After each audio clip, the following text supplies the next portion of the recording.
السلام عليكم ورحمة الله وبركاته. ازيكم حبايبي، عاملين ايه؟ اهلا بكم في قناتي نكهة البيت طعم وريحة. النهاردة هعمل لكم وصفة سهلة وسريعة ومش هتشتروها تاني من محلات. اهم حاجة ما تنسونيش في اللايك والاشتراك وتقومي تشجعي وتشتغلي معايا. مكوناتها سهلة وبسيطة، هتلاقيها عندك في كل بيت. هنبدأ النهاردة بايه؟ عندي الرز بلبن. هنعمل ايه النهاردة؟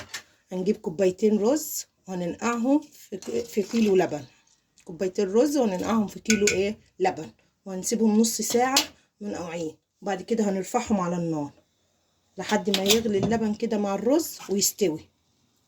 وبعد ما استوى الرز انا هضيف السكر. انا بحط كوباية سكر، انتي بقى على حسب رغبتك، عايزة تزودي تقللي براحتك.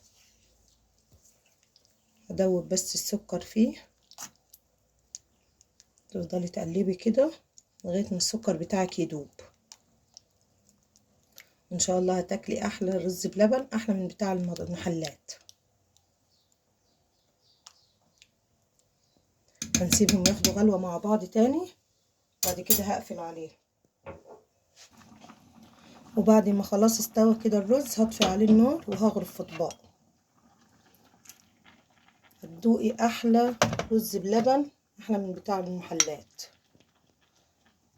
هتحطي عليه بقى مكسراتك اللي انت حباها. انا عندي فول وعندي جوز هند، وهتحطيهم بقى في التلاجة 3-4 ساعات كده وتاكليهم بالهنا والشفا. متنسيش تطعميني بلايك واشتراك عشان قناتي تكبر بيكم. مع السلامة.